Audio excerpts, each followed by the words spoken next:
स्वागत है आपका वर्क पावर एनर्जी के इस 4th लेक्चर में। L4 work power and energy.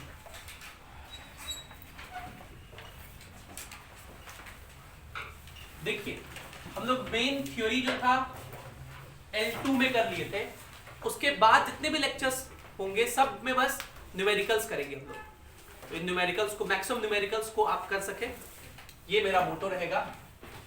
और आज हम लोग कुछ और न्यूमेरिकल्स वर्क पावर एनर्जी पे करेंगे। वर्क पावर एनर्जी में दो थ्योरम सबसे इंपॉर्टेंट है। मैं इन दो थ्योरम को वापस से लिख रहा हूं। पिछले क्लास में मैंने आपको बताया था वर्क एनर्जी थ्योरम, और वर्क एनर्जी थ्योरम कहता है कि work done by all forces, work done by is equals to change in kinetic energy. सारे फोर्स के वजह से वर्क डन लिखिए और वो किसके बराबर होगा? चेंज इन काइनेटिक एनर्जी के बराबर होगा। जितने भी फोर्सेस है सबके वजह से अगर आप वर्क लिख रहे हैं तो वो चेंज इन काइनेटिक एनर्जी के बराबर होगा। ऑल फोर्सेस में हम लोग के पास 5 फोर्स है। कौन कौन से? mg, kx, normal, tension, friction, मतलब ग्रेविटेशनल फोर्स और स्प्रिंग फोर्स, और फिर नॉर्मल, टेंशन, फ्रिक्शन। ये जो mg और kx है इसको हम लोग कंजर्वेटिव फोर्स कहते हैं। क्या कहते हैं? Conservative force. और ये जो नॉर्मल, टेंशन, फ्रिक्शन है इसको हम लोग नॉन कंजर्वेटिव फोर्स कहते हैं।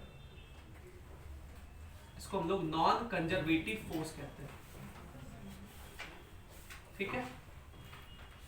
तो वर्क एनर्जी थ्योरम को एक और तरीके से हम लोग लिखते हैं कि work done by mg kx मतलब conservative force plus work done by normal tension friction non conservative force, ये हो गया work done by all forces is equals to change in kinetic energy. तो आपको ये कहे थे हम लोग कि work done by mg kx ये होता है negative change in potential energy. ये क्या होता है? Negative change in potential energy. इसको उधर भेज दीजिए। तो work done by normal tension friction कितना होगा? Change in kinetic energy plus change in, और इसको बोलते हैं चेंज इन मैकेनिकल एनर्जी। ये भी वर्क एनर्जी थ्योरम ही है और ये भी वर्क एनर्जी थ्योरम ही है। ये वर्क एनर्जी थ्योरम का फर्स्ट फॉर्म है और ये वर्क एनर्जी थ्योरम का सेकंड फॉर्म है। कब कौन सा लगाएंगे? तो जब आप work done by all forces लिख रहे हैं, जब आप work done by all forces लिख रहे हैं तो क्या लिखेंगे? Change in kinetic energy.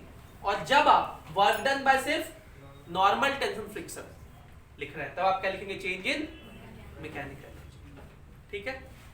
और अगर किसी सिस्टम पे work done by normal tension friction 0 हो जाए, अगर किसी सिस्टम पे work done by normal tension friction क्या हो जाए? 0, मतलब नॉर्मल टेंशन फ्रिक्शन वर्क ना करे, तो समझिएगा अगर ऐसा हो रहा है तो work done by normal tension friction किसके बराबर होता है?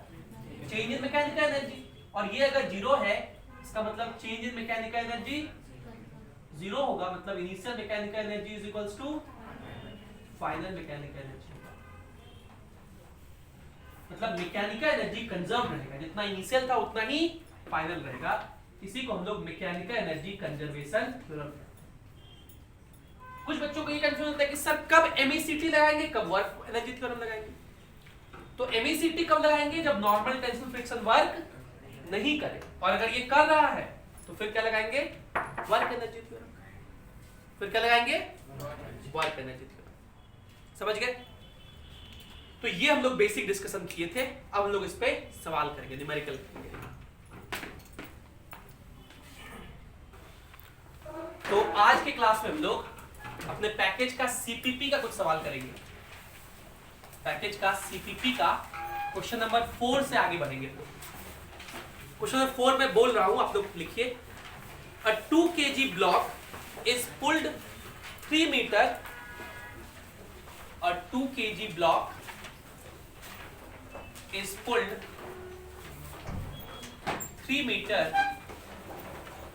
along a is pulled 3 meter along a frictionless frictionless horizontal surface, frictionless horizontal surface by 10 Newton force, by 10 Newton force that acts 37 degree above the horizontal, above the horizontal. Find work done by this force. एक बहुत आसान सा बुतरू वाला सवाल लोग कर रहे हैं, बच्चा वाला सवाल. Find work done by this force. ठीक है. देखिए क्वेश्चन क्या है कि एक 2 kg का ब्लॉक है. ये देखिए 2 kg का एक ब्लॉक बना लिए और इसको पुल किए कितना मीटर, 3 मीटर. यहां से लेकर के इसको 3 मीटर आगे लेके चले आए, यहां लेके आ गए. along a frictionless horizontal surface by a force of 10 Newton. और कितना फोर्स लग रहा है, 10 न्यूटन का, जो कि 37 डिग्री हॉरिजॉन्टल के साथ बना रहा है.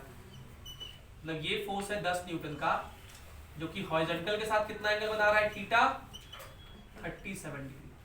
और आपसे पूछना, बताइए इस फोर्स की वजह से वर्क डन क्या होगा, वर्क कितना लिखेंगे.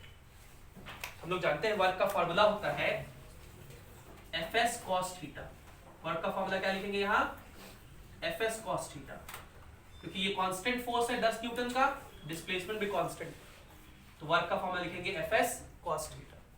F कितना है 10, डिस्प्लेसमेंट कितना है 3 और cos 37, तो 10 गुना 3, cos 37 कितना होता है 4/5. तो 5 से ये 2 बार में कट गया, तो चौके 24 जूल वर्क हो जाएगा. वर्क कितना हो जाएगा 24 जूल. ठीक है, तो इसको करिए इस सवाल को, और इसके बाद अगला सवाल क्वेश्चन नंबर 5 ट्राई कीजिए.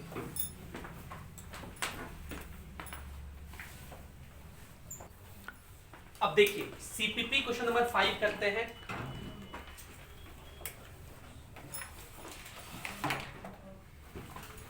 CPP question number 5. Question number 5 ये है, a 1.8 kg block is moved at constant speed. A 1.8 kg block is moved at constant speed. इतना बात जैसे ही सुने इसका क्या मतलब, एक्सलेशन मतलब net force 0. is moved at constant speed over a surface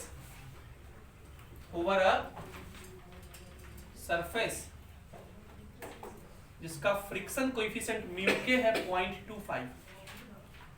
इसका फ्रिक्शन कोएफिशिएंट म्यू के कितना है 0.25. मैं फ्रिक्शन की सारी बातें इसमें भी डिस्कस करूंगा, ध्यान से समझना इसको. The displacement is 2 metre. The displacement is 2 metre. Displacement कितना है 2 metre. It is pulled by a force, it is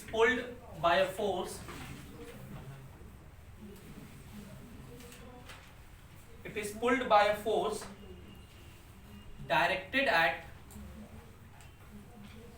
45 degree to the horizontal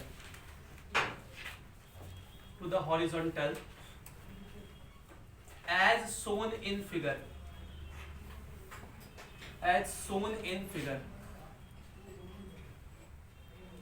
Find work done by the block. Find work done by the block.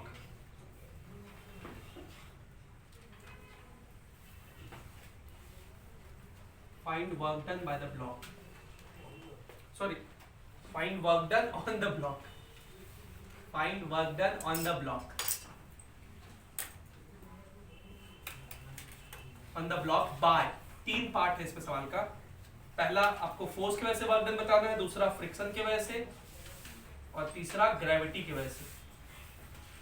Work done जो होता है वो किसी force की वजह से बताना होता है। वर्क डन जो बताते हैं हम लोग वो किसी फोर्स की वजह से बताते हैं। तो पहले केस में आपको किसकी वजह से बताना है, एफ की वजह से, दूसरे केस में फ्रिक्शन की वजह से, तीसरे केस में ग्रेविटी की वजह से। ये एफ लग रहा है 45 डिग्री पे और इसका वेट कितना है 1.8 kg। अब जब चीजों को अच्छे समझिए, अगर इस ब्लॉक का एफबीडी बनाए तो इसका वेट नीचे लगेगा कितना 18 न्यूटन। वेट कितना होता है mg, तो कितना लगेगा 18 न्यूटन नीचे लगेगा। इस पर नॉर्मल कितना लगेगा ऊपर n। ये जो f है इसके दो कंपोनेंट होंगे। f का इधर की तरफ कंपोनेंट कितना होगा f cos 45, f cos 45, cos 45 1/√2 होता है। और f का ऊपर की तरफ कंपोनेंट कितना होगा f sin 45, वो भी f/√2 होता है।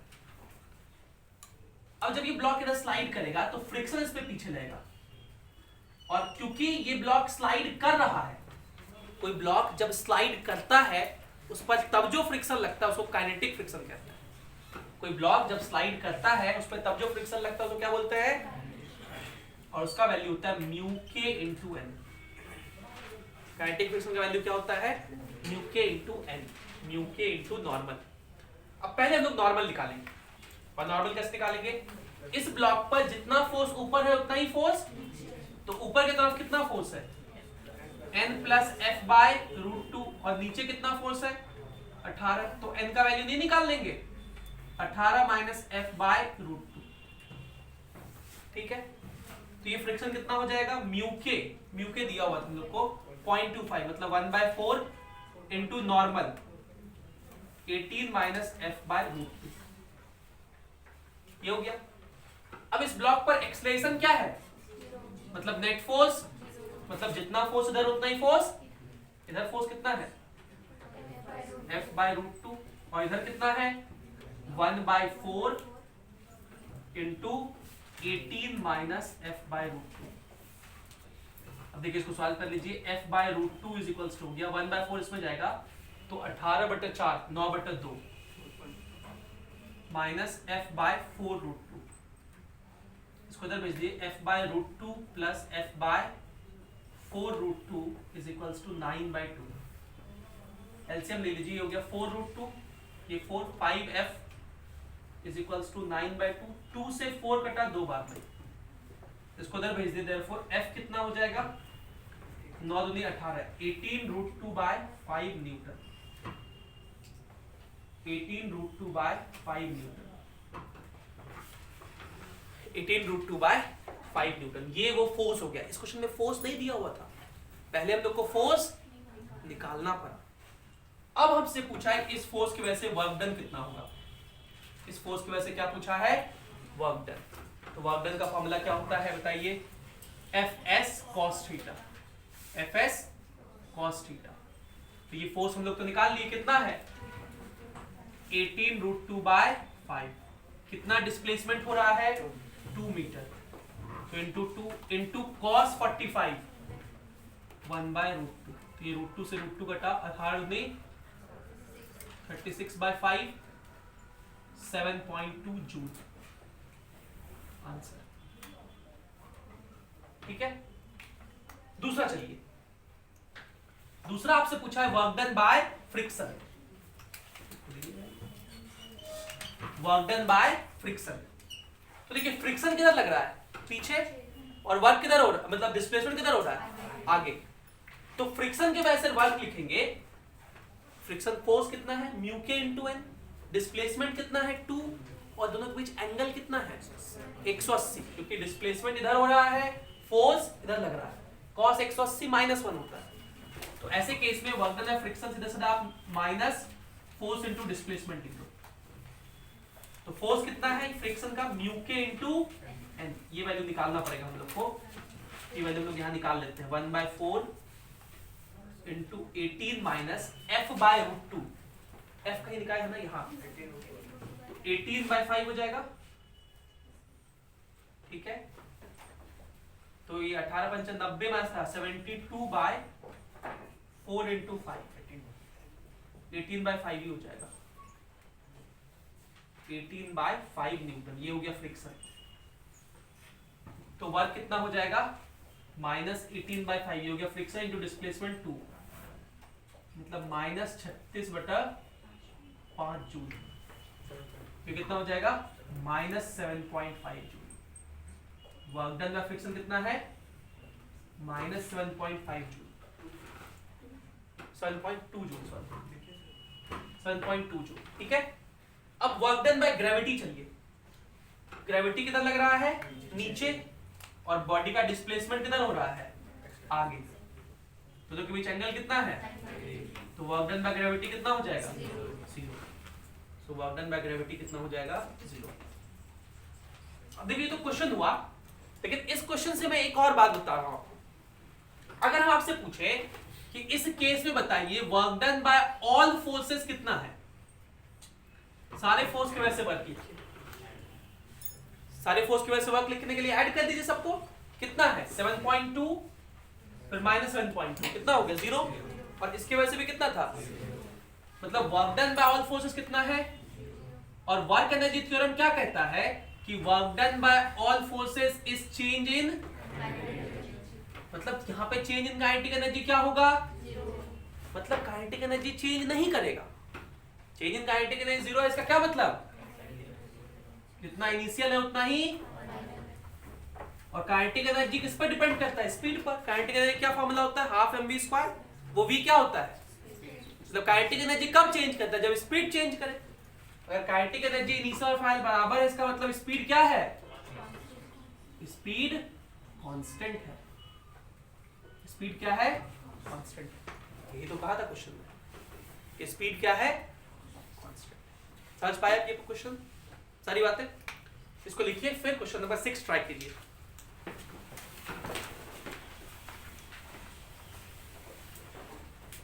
चलिए देखिए अब हम लोग क्वेश्चन नंबर 6 पे आते हैं। 6 नंबर सवाल पहले लिखिए और इसको समझना है 6 नंबर में बहुत अच्छा सवाल है ये। A 200 ग्राम बॉल बातें लिख A 200 gram ball thrown vertically upwards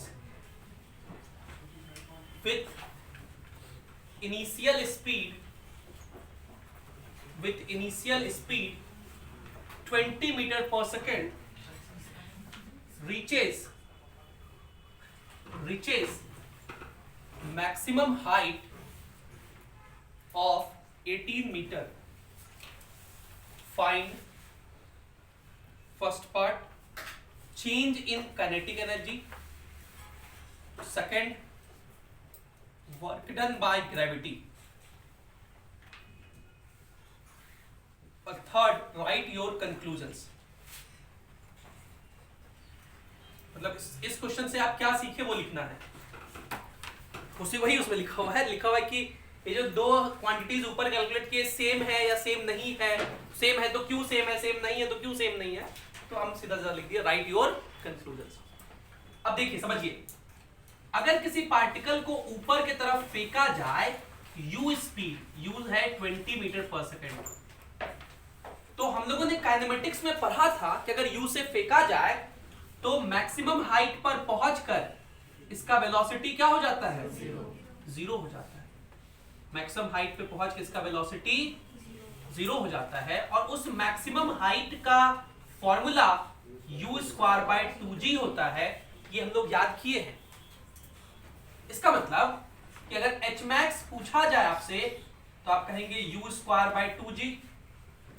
20 का स्क्वायर हो गया 20 गुना 20 बाय नीचे 20 तो ये 20 कटाई कितना हो गया hmax 20 मीटर। hmax कितना हो गया 20 मीटर। मतलब इस पार्टिकल को 20 मीटर हाइट तक जाना चाहिए मैक्सिमम हाइट तक। बट द क्वेश्चन सेज कि हम लोग 20 मीटर पर सेकंड से फेंके हैं और ये कितना मैक्सिमम हाइट तक जा रहा है। मतलब ये नॉर्मल केस ऐसा नहीं है। ये केस यहां पे जो है हियर ये आइडियल सिचुएशन था। लेकिन यहां पे क्या है कि इसको आपने फेंका है कितने से, 20 मीटर पर सेकंड से, और जब इसका वेलोसिटी 0 हुआ मैक्सिमम हाइट पे, तो ये मैक्सिमम हाइट कितना है, 18 मीटर। तो आप लोग पूछिए व्हाई दिस कोलावेरिटी, पूछिए सर ऐसा काहे हो गया। This is because of air resistance, this is because of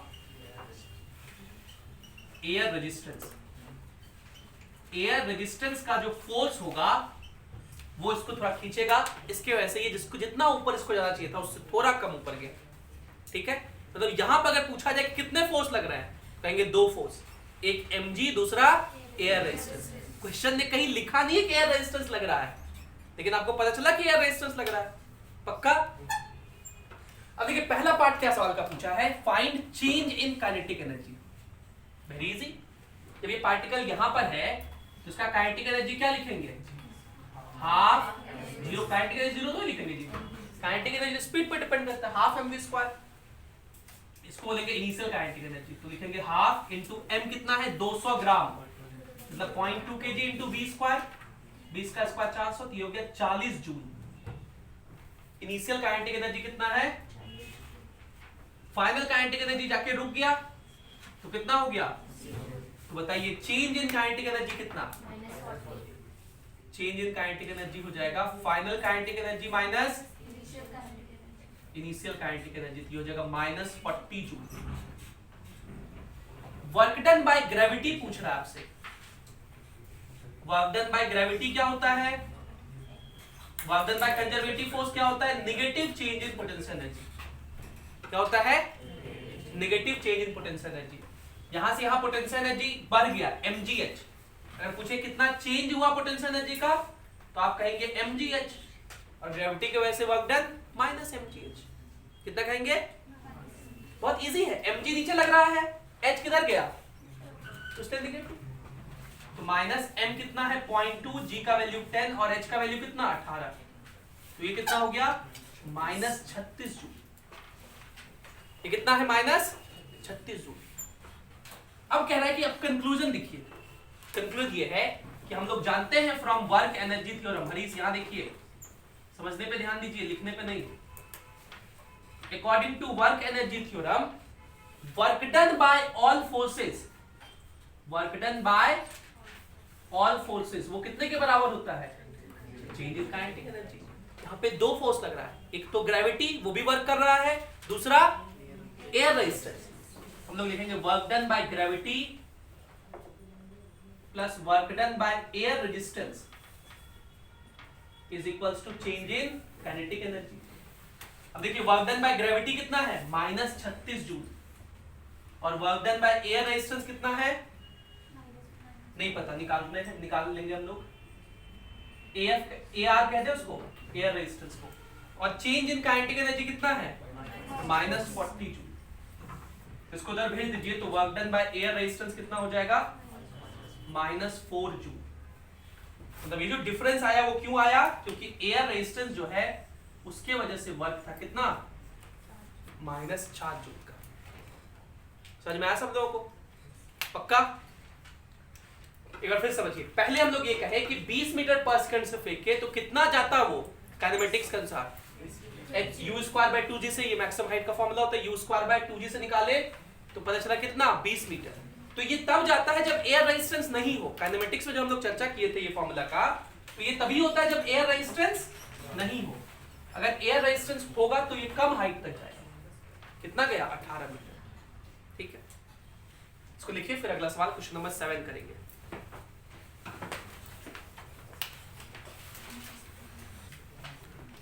अगला क्वेश्चन नंबर हम लोग 7 कर रहे हैं, सीपीटी का क्वेश्चन नंबर 7। ये क्वेश्चन रिलेटिवली आसान है। क्वेश्चन है कि हम लोग को एक फोर्स और डिस्प्लेसमेंट के बीच का ग्राफ दिया हुआ है, फोर्स और डिस्प्लेसमेंट के बीच का ग्राफ, एफएक्स ग्राफ, एक्स किस में है, मीटर में, और ये ग्राफ कुछ ऐसा है।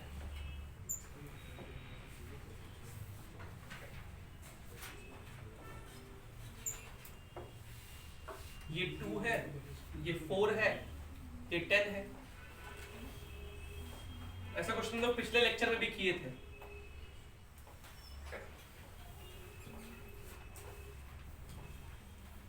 एफएक्स ग्राफ का एरिया हम लोग को क्या देता है? वर्ग। ये -4 है, ये -2 है, और ये वाला वैल्यू -10 है। ध्यान रहे, पहले ग्राफ आप देख लीजिए। ग्राफ को देखो, मैं रेड से बना देता हूं कि आपको समझने में आसानी हो। ये ग्राफ है, और इस ग्राफ का एरिया हम लोग क्या देगा? वर्क देगा। क्वेश्चन पूछा है find work from, A part पे पूछा है फाइंड वर्क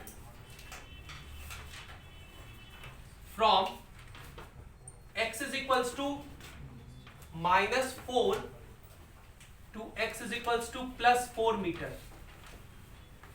x की वैल्यू -4 से +4 तक वर्क बताइए। देखिए x की वैल्यू, पहले यहां के लिए ये वाला एरिया लेंगे ऐसे, फिर यहां ये वाला एरिया, फिर ये वाला एरिया, और फिर ये वाला एरिया।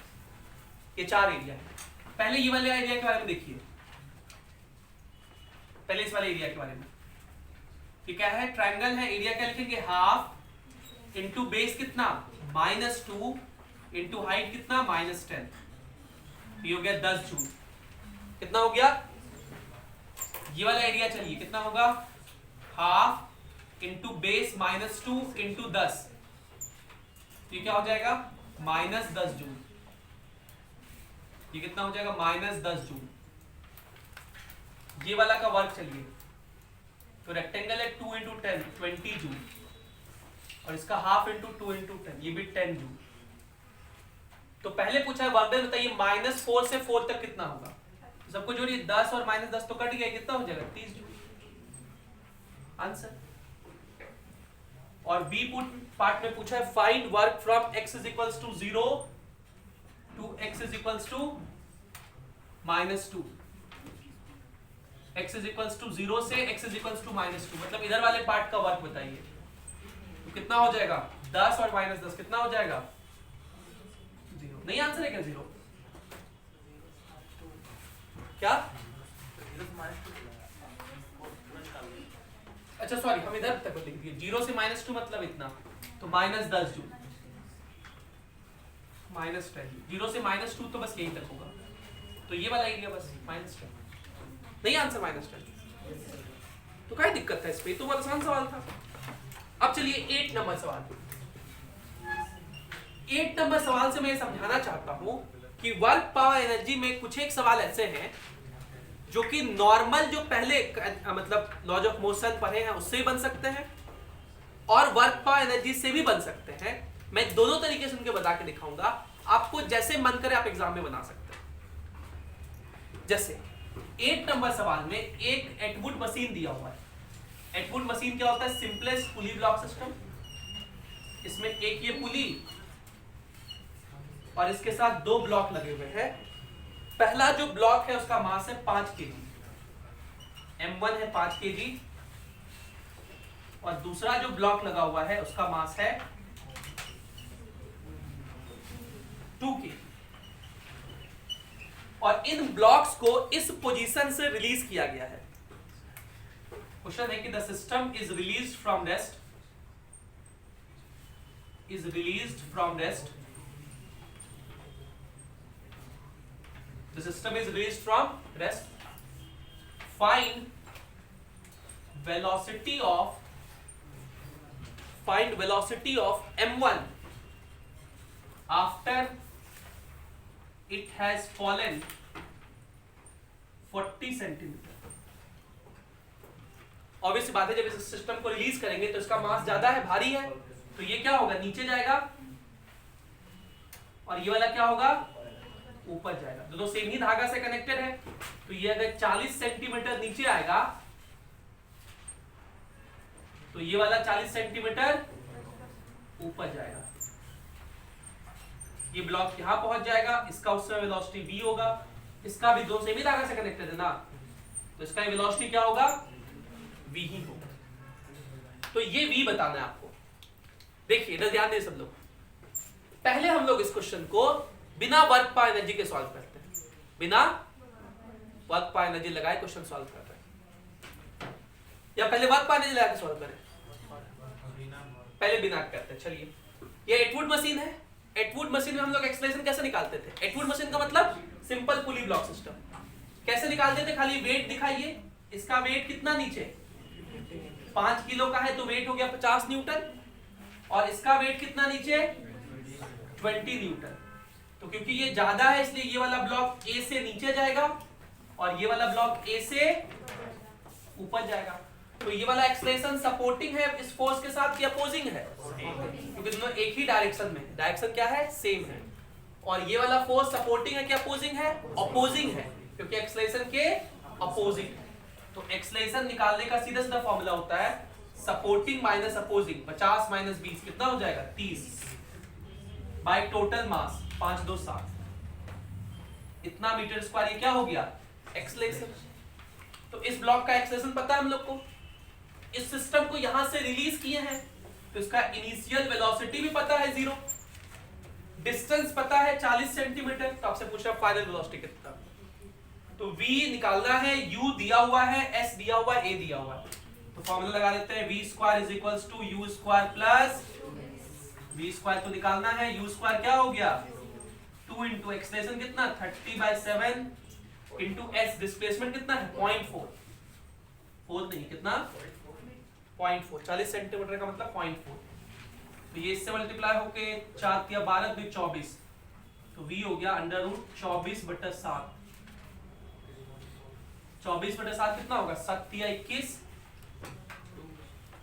3 30 7 चौके 28 2 20 तो 7 2 14 3.43 मीटर पर सेकंड का अंडर रूट। इसका अंडर रूट कितना होगा 324 का होता है 18 और 361 का होता है 19। तो 324 से तो ज्यादा है तो 1.85 अप्रोक्सीमेटली कितना होगा ये वेलोसिटी 1.85 मीटर पर सेकंड। ठीक है, तो ये हम लोग अभी तक वर्क पावर एनर्जी नहीं यूज की, बिना वर्क पावर एनर्जी के बनाए। अब देखिए वर्क पावर एनर्जी यूज करके बनाते हैं। अब समझिए सब लोग, ध्यान दीजिए। इस सिस्टम पर कौन कौन फोर्स लग रहा है mg और धागे का टेंशन। धागे में क्या लगता है, लेकिन पुली ब्लॉक सिस्टम में टेंशन जो है वर्क नहीं करता है। टोटल वर्क जो होता है टेंशन का वो 0 हो जाता है, क्योंकि इस पुली ब्लॉक सिस्टम में टेंशन इंटरनल फोर्स होता है। बहुत कठिन शब्द अगर लगे तो सिंपल समझिए, छोड़िए ये सब बात। यहां देखिए ध्यान से, यहां पर टेंशन किधर लगेगा T ऊपर, और यहां भी टेंशन T ऊपर सेम धागा में। अब देखिए इस टेंशन की वजह से वर्क कितना होगा T इंटू डिस्प्लेसमेंट है 40, और दोनों सेम ही डायरेक्शन में है तो पॉजिटिव वर्क होगा। यहां टेंशन है T, डिस्प्लेसमेंट है 40 लेकिन नीचे है, तो इसकी वजह से वर्क क्या हो जाएगा, तो टेंशन की वजह से टोटल वर्क क्या हो जाएगा, नॉर्मल लग नहीं रहा है। टेंशन की वजह से टोटल वर्क 0 है और फ्रिक्शन है नहीं। तो इस सिस्टम का मैकेनिकल एनर्जी क्या रहेगा, इस सिस्टम का मैकेनिकल एनर्जी कंजर्व रहेगा। अब वर्क पावर एनर्जी में जब भी आप मैकेनिकल एनर्जी कंजर्वेशन थ्योरम लगाना चाहते हैं तो आप क्या कीजिए, इनिशियल सिचुएशन जहां पे है वहां पे सारा एनर्जी लिखिए, फाइनल सिचुएशन का एनर्जी लिखिए और फिर लिख दीजिए फाइनल आंसर। तो देखिए इनिशियली कहां पे ब्लॉक था, यहां। अब एक बार वापस से साफ साफ डायग्राम बनाए ताकि कोई समझ में आए। इनिशियल सिचुएशन का डायग्राम देखो हम यहां बना रहे हैं। ये पुली, ये ब्लॉक 5 केजी का, और ये वाला ब्लॉक मान लो यहां 2 केजी का। हम लोग मान लेते हैं रेफरेंस इस पुली को, इसको मान लिए रेफरेंस पुली को, और यहां से सिस्टम को रिलीज किए थे। इस ब्लॉक का वेलोसिटी 0, इस ब्लॉक का ही वेलोसिटी 0। तो इस सिस्टम का अभी काइनेटिक एनर्जी लिखो। एक बात तो, जब भी हम लोग एनर्जी कंजर्वेशन लिखते हैं तो वो पूरे सिस्टम के लिए लिखते हैं, पूरे किसी ब्लॉक के लिए नहीं लिखते हैं इंडिविजुअली, पूरे सिस्टम के लिए लिखते हैं। तो इस सिस्टम का काइनेटिक एनर्जी, अभी इसका काइनेटिक एनर्जी कितना, इसका भी, तो इस सिस्टम का इनिशियल काइनेटिक एनर्जी अंकित कितना है 0 है। यहां ध्यान दीजिए अच्छे से, इनिशियल काइनेटिक एनर्जी कितना है 0। पोटेंशियल एनर्जी लिखिए अभी इसका, पोटेंशियल एनर्जी के बहुत नखरे हैं। पोटेंशियल एनर्जी बहुत तरह का होता है, gravitational potential energy, spring potential energy, elastic potential energy. तो यहाँ तो स्प्रिंग है नहीं, ठीक है, इलास्टिक उसी को बोलते हैं। इलेक्ट्रोस्टैटिक पोटेंशियल एनर्जी भी यहाँ नहीं है। मेनली अभी यहाँ पे हम लोग को ग्रेविटेशनल और स्प्रिंग ही मिलेगा, यहाँ तो स्प्रिंग है नहीं। कौन सा potential energy? Gravitational potential energy. उसका फॉर्मूला क्या होता है? mgh। ग्रेविटेशनल पोटेंशियल एनर्जी का फॉर्मूला क्या होता है? mgh, ठीक है। और अगर रेफरेंस से ऊपर है तो पॉजिटिव लिखता है, रेफरेंस से नीचे है तो नेगेटिव। ये जो ब्लॉक है इसका यहां से कुछ हाइट मान लो h1, कितना हाइट मान लो, और इस ब्लॉक का हाइट कितना मान लो यहां से h2, ठीक है। यहां तक तो इसका पोटेंशियल एनर्जी क्या लिखोगे? पॉजिटिव के नेगेटिव, क्योंकि रेफरेंस से नीचे है। तो क्या लिखेंगे? माइनस m कितना है 2 इंटू जी कितना हो गया 20, और हाइट कितना h1। इसका पोटेंशियल एनर्जी क्या लिखेंगे? Minus 50h2 mg into h2। ये समझ में आया सब लोगों को? पक्का? ज्यादा कोई दिक्कत? तो हम लोग इस इनिशियल डायग्राम के अनुसार इनिशियल काइनेटिक एनर्जी और इनिशियल पोटेंशियल एनर्जी लिखते हैं। अब इस सिस्टम का फाइनल डायग्राम बनाइए। हमेशा आपको क्या करना है? इनिशियल डायग्राम बनाना है और फाइनल डायग्राम बनाना है। तो ये वाला ब्लॉक नीचे आ गया 40 सेंटीमीटर, और ये वाला ब्लॉक ऊपर चला गया 40 सेंटीमीटर। कितना केजी का था? 2 केजी का, ठीक है। और रेफरेंस आप क्वेश्चन में चेंज नहीं कर सकते, एक बार जहां ले लिए वही रेफरेंस से काम चलाना पड़ेगा। तो अब बताओ ये वाला हाइट आप कितना कहोगे? पहले तो था h1, लेकिन ये 40 सेंटीमीटर ऊपर चला गया, तो ये हाइट कितना लिखेंगे? h1 माइनस 0.4, बोलो। और ये हाइट पहले h2 था, तो अब कितना हो जाएगा? h2 प्लस 0.4, ठीक है, कोई दिक्कत? तो अब देखिए इसका स्पीड यहाँ पे मान लेते हैं v है, इसका भी स्पीड क्या होगा? v ही होगा, क्योंकि सेम धागे से कनेक्टेड है। अब फिर से एनर्जी लिखिए, कहाँ लिखे? जगह ही नहीं है। इस सिस्टम का एनर्जी वापस से लिखिए, final kinetic energy. Final kinetic energy, इसका काइनेटिक एनर्जी क्या लिखेंगे? हाफ इंटू इसका mass 2 into V square. Half M V square हो गया, हाफ इंटू उसका mass 2 into V square, plus इसका लिखिए half into mass 5 into V square. ध्यान दीजिएगा काइनेटिक एनर्जी में पॉजिटिव नेगेटिव नहीं होता, काइनेटिक एनर्जी हमेशा क्या होता है?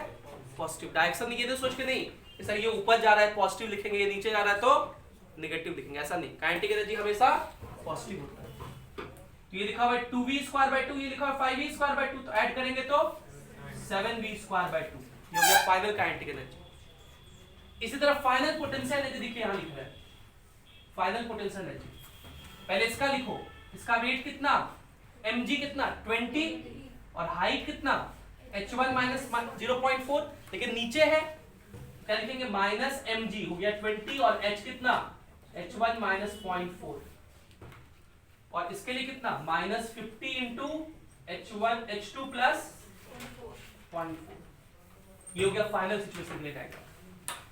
अब इनिशियल और फाइनल दोनों एनर्जी को क्या कर देंगे? बराबर, क्योंकि मैकेनिकल एनर्जी सिस्टम का कंजर्व रहना है, इसलिए इनिशियल मैकेनिकल एनर्जी और फाइनल मैकेनिकल एनर्जी को हम लोग बराबर कर देंगे। तो इनिशियल मैकेनिकल एनर्जी लिखिए यहां से, ये इनिशियल मैकेनिकल एनर्जी कितना है?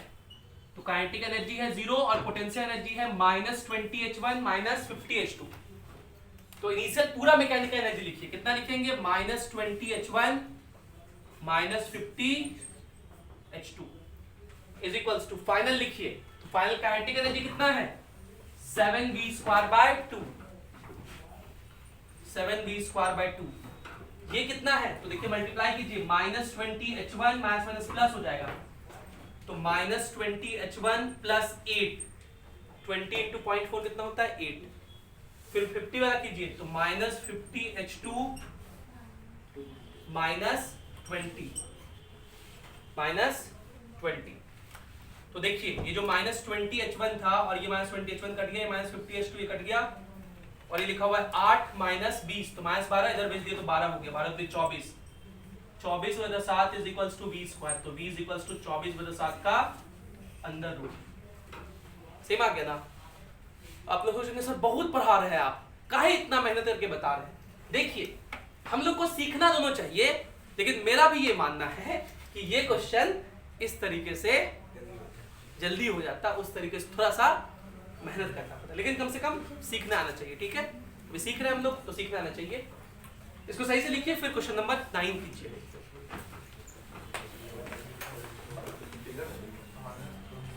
चलिए देखिए अगला सवाल, CPP question number 9।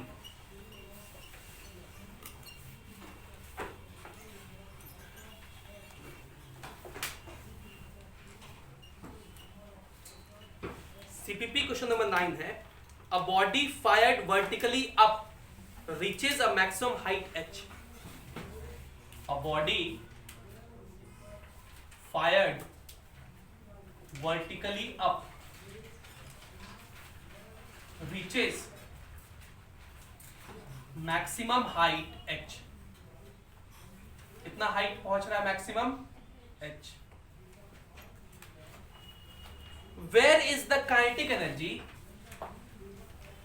where is the kinetic energy 75% of potential energy।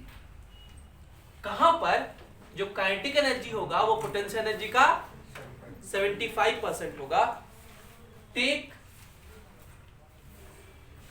Potential energy as 0 at y is equals to 0। मतलब रेफरेंस लेने के लिए कह दिया आपको, रेफरेंस यहां दिया हुआ है। आपको क्या रेफरेंस लेना है कि जब y 0 है, मतलब नीचे में ही सबसे पोटेंशियल एनर्जी 0 होगा, मतलब उसी को रेफरेंस लेना है आपको। तो देखिए क्वेश्चन क्या है, एक बॉडी को वर्टिकली अप फायर किए। ये देखिए एक बॉडी को फायर किए, मान लीजिए कितने से, u से, और ये क्या है, रेफरेंस।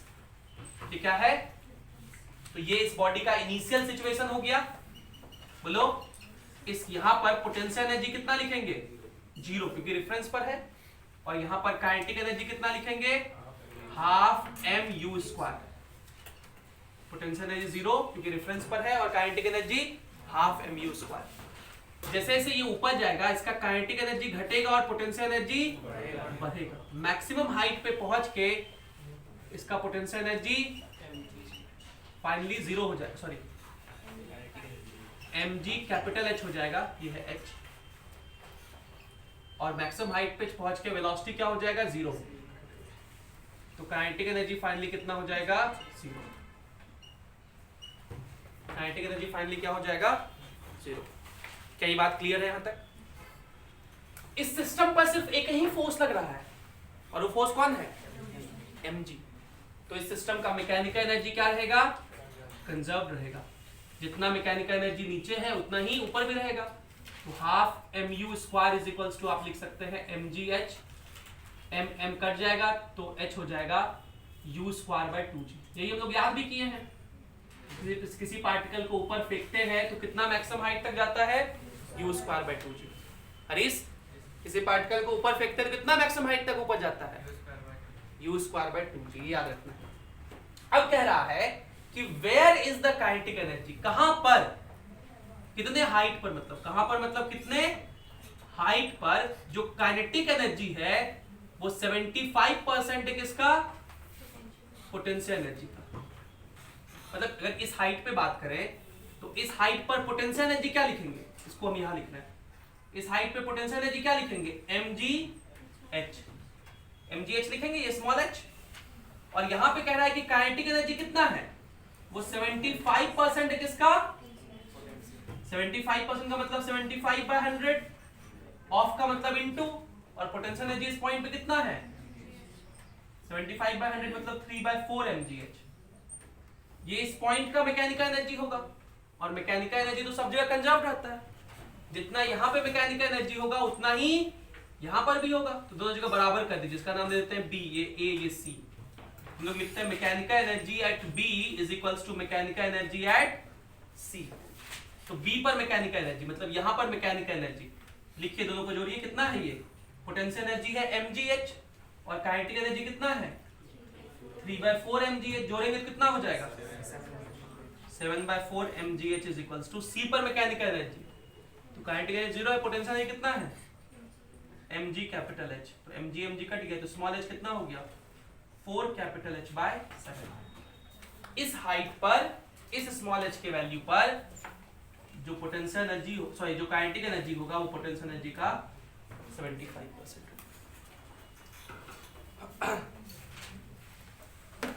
अगला क्वेश्चन 10 नंबर कह रहा है,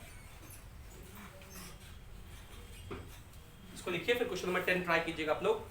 a projectile is fired eight 25 degree, sorry, a projectile is fired at 25 meter per second in a direction 60 meter above the horizontal from a rooftop of height 40 meter। मतलब एक tower है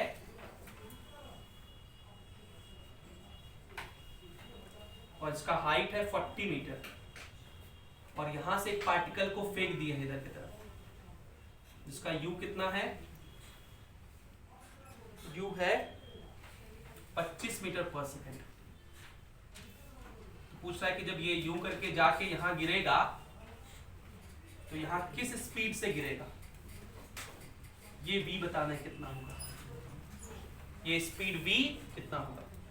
और एक part और पूछा है, फाइंड v, और दूसरा हाइट एट विच, v क्या है, स्पीड इस वे वाला। दूसरा पूछा height at which speed is 15 metre per second. वह हाइट बताइए जहां पे स्पीड कितना होगा, 15 मीटर पर सेकेंड होगा। ट्राई कीजिए।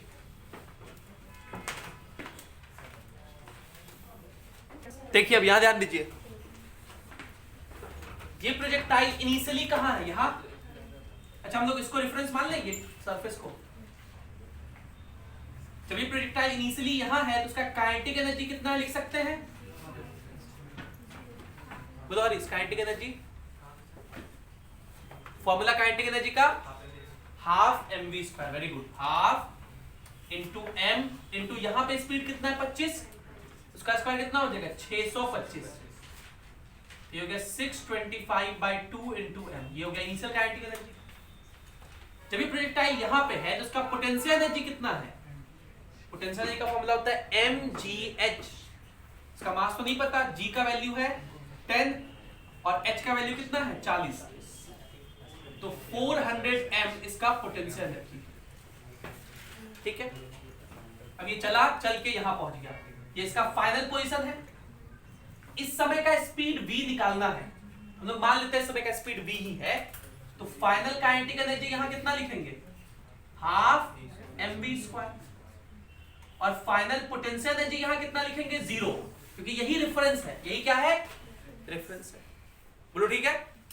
अब इस सिस्टम पे क्या क्या फोर्स लग रहा है, नॉर्मल लग रहा है क्या, टेंशन, नॉर्मल मतलब कहीं सरफेस से कांटेक्ट है, नहीं, टेंशन कोई धागा है, नहीं, फ्रिक्शन नहीं, तो इस सिस्टम पे नॉर्मल टेंशन फ्रिक्शन नहीं लग रहा है, मतलब इस सिस्टम का मैकेनिकल एनर्जी क्या रहेगा, कंजर्व रहेगा। क्योंकि इस सिस्टम का मैकेनिकल एनर्जी कंजर्व रहेगा तो मैकेनिकल एनर्जी कंजर्वेशन थ्योरम लगा दीजिए, initial mechanical energy is equals to final mechanical energy. तो इसलिए यहां पे जब था तो मैकेनिकल एनर्जी कितना है 400 m प्लस 625 m/2, ये हो गया इनिशियल, फाइनल कितना है हाफ mv स्क्वायर।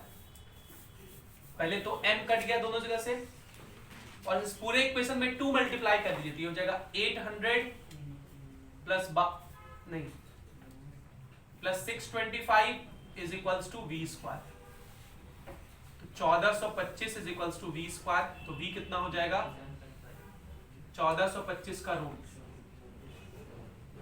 ये कितना होगा 37 के आसपास। कितना आंसर देखो इसका 10 का 37.5 मीटर पर सेकेंड।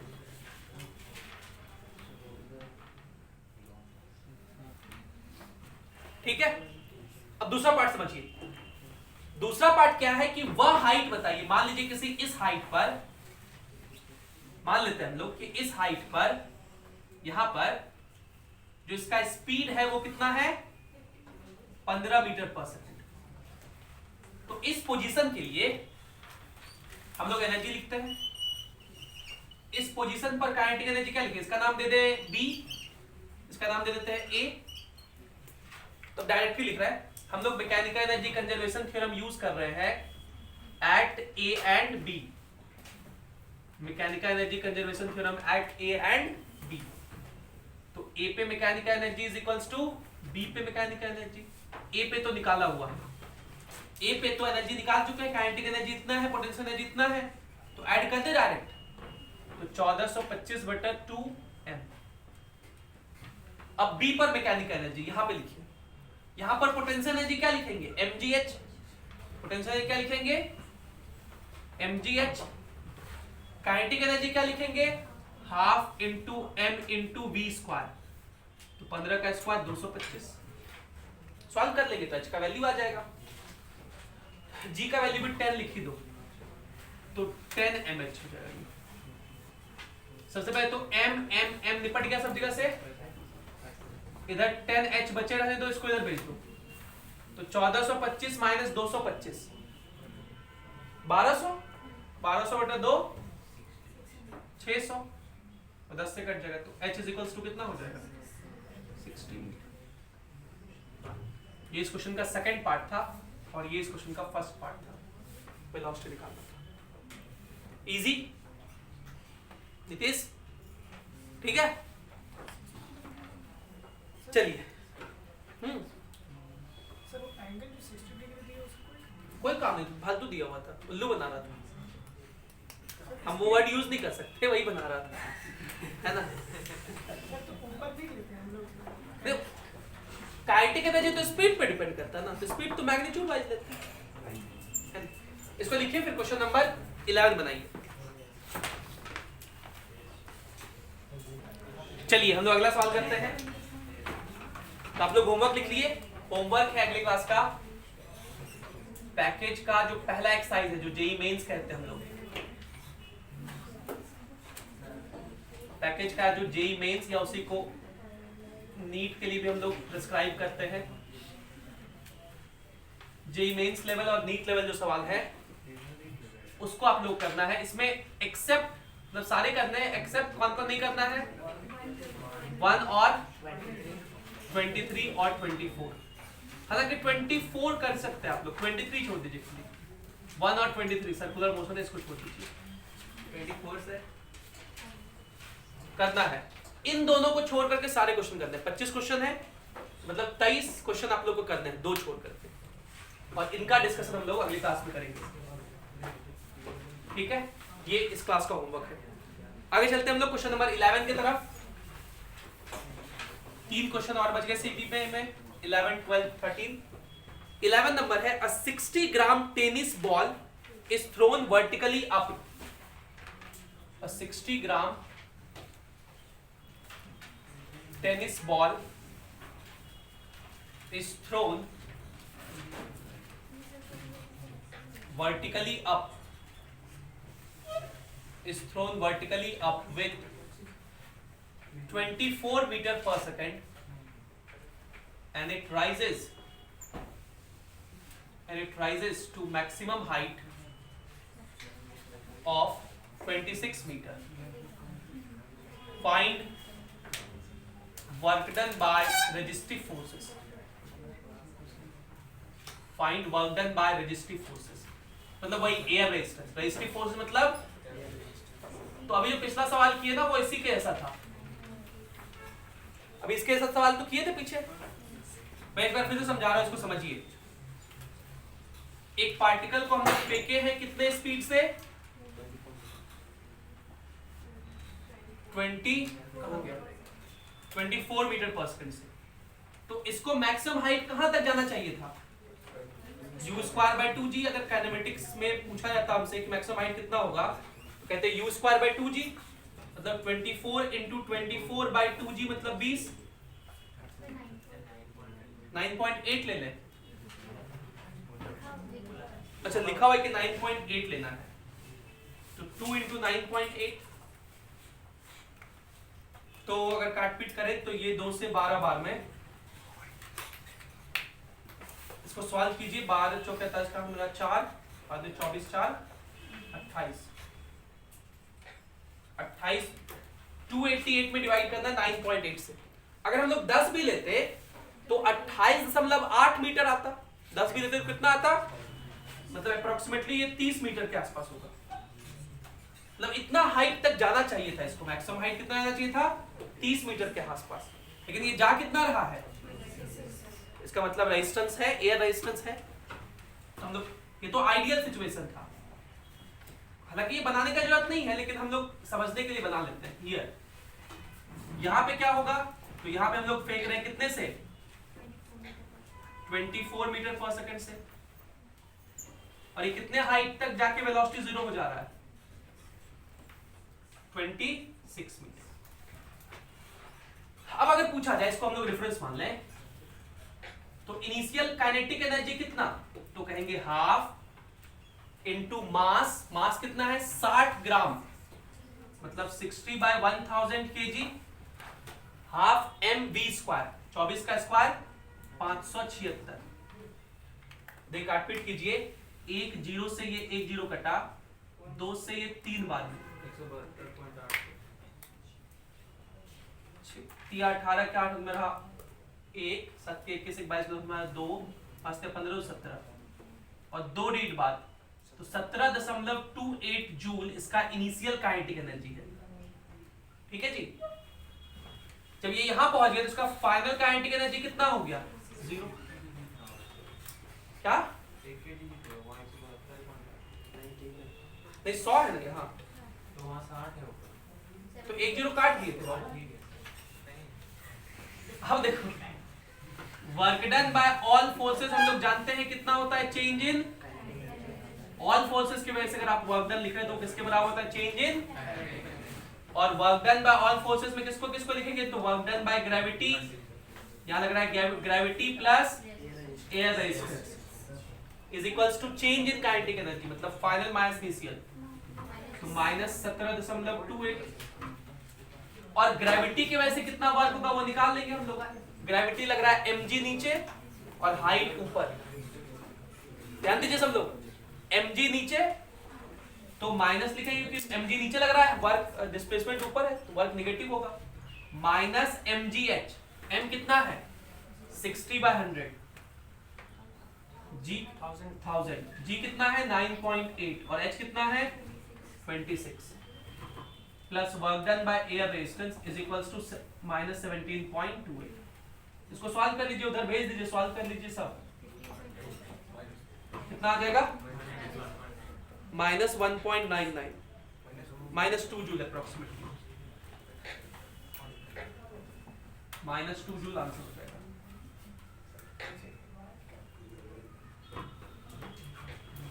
ये आंसर हो जाएगा। ठीक है, इसको लिखिए, फिर हम लोग 12 और 13 नंबर सवाल करेंगे।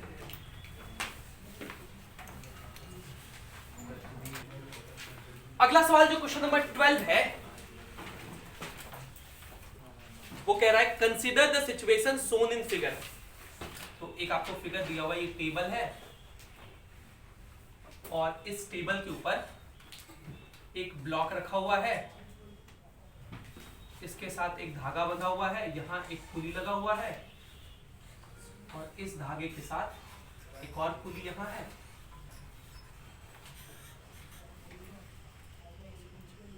और ये यहाँ इससे कनेक्टेड है। ठीक है,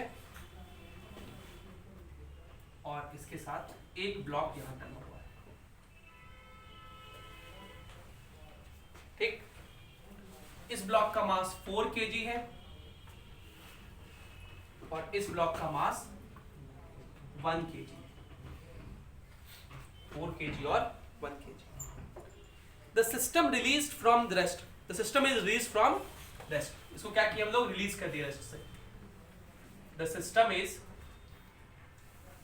released from rest.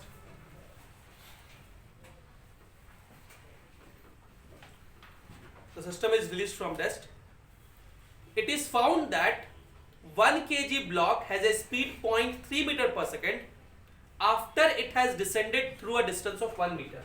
मतलब जब ये कितना नीचे आ गया, 1 मीटर नीचे आ गया, तब इसका स्पीड कितना हो गया, तब कह रहा है कि इसका स्पीड हो गया 0.3 मीटर पर सेकेंड। तो कह रहा है कि बताइए अगर ऐसा हो रहा है तो इस सरफेस का friction coefficient, kinetic friction coefficient mu के कितना है। अब इसको वर्क पर एनर्जी से भी बना सकते हैं और लॉज ऑफ मोशन से ही बना सकते हैं। हम लोग सिंपल लॉज ऑफ मोशन से बना लेते हैं, इजी है। देखिए यहां टेंशन टी इधर लगेगा, ये सेम धागा है तो इस पुली पे टेंशन टी ऊपर, यहां सेम धागा है टेंशन टी ऊपर। यहां पुली पर नेट फोर्स हमेशा क्या होता है, जीरो, क्योंकि पुली क्या होता है, मासलेस होता है। पुली मासलेस होता है इसलिए पुली पर नेट फोर्स जीरो होता है, जितना ऊपर उतना ही नीचे। तो नीचे की तरफ फोर्स कितना हो गया 2t, इस धागे में इस ब्लॉक के ऊपर भी फोर्स कितना हो गया 2t। ठीक, इसका मास 10 न्यूटन नीचे, इसका मास 40 न्यूटन नीचे। इस सरफेस की वजह से इस पे नॉर्मल ऊपर रहेगा, सरफेस की वजह से नॉर्मल ऊपर रहेगा, और क्योंकि ये ब्लॉक इधर स्लाइड कर रहा है तो फ्रिक्शन पीछे रहेगा, और फ्रिक्शन कितना लगेगा म्यू के इंटू एन, और इस डायरेक्शन में कोई मोशन नहीं है तो एन का वैल्यू कितना होगा 40। तो फ्रिक्शन जो लगेगा वो कितना होगा म्यू के इंटू 40। अब हम लोग दोनों ब्लॉक का एक्सलेशन लिखेंगे। दोनों ब्लॉक का क्या लिखेंगे, हम लोग कहेंगे कि देखिए ज्यादा टेंशन में है तो एक लड्डू, इसका एक्सलेशन कितना होगा नीचे की तरफ 1। 2t टेंशन है इसलिए एक्सलेशन a होगा, यहां टेंशन t है इसलिए एक्सलेशन 2a होगा। इसको कंस्ट्रेंट रिलेशन कहते हैं। क्या बोलते हैं, एक बार समझिए फिर से, कैसे लिखे कि जब टेंशन 2t है तब एक्सलेशन a होगा। ठीक, ज्यादा टेंशन एक लड्डू, यहां टेंशन दुगुना कम है इसलिए एक्सलेशन दुगुना ज्यादा होगा। मैथमेटिकली रूल ये होता है कि एक्सलेशन और टेंशन का प्रोडक्ट जितना यहां हो उतना ही यहां हो, कांस्टेंट रहे। तो देखिए 280 यहां भी 280। अब देखिए ये a का वैल्यू निकालना हम लोग के लिए आसान है। इस ब्लॉक का इनिशियल वेलोसिटी क्या था और इसका फाइनल वेलोसिटी पता है, तो u पता है, v पता है, s भी पता है।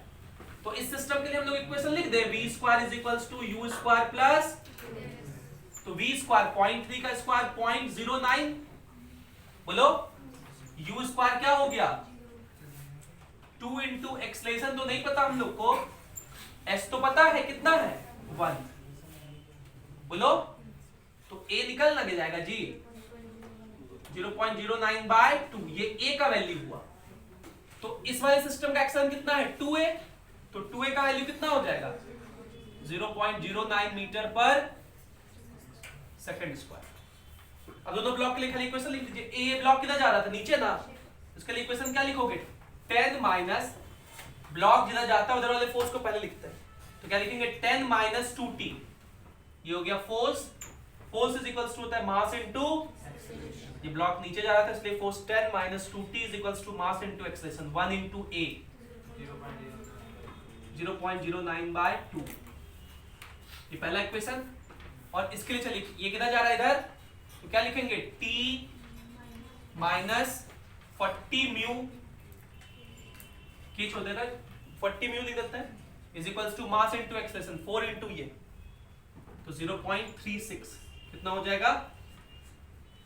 दो इक्वेशन दो अननोन सॉल्व नहीं कर सकते हैं, क्या करें हम लोग इस वाले सेकंड इक्वेशन में 2 मल्टीप्लाई कर देते हैं।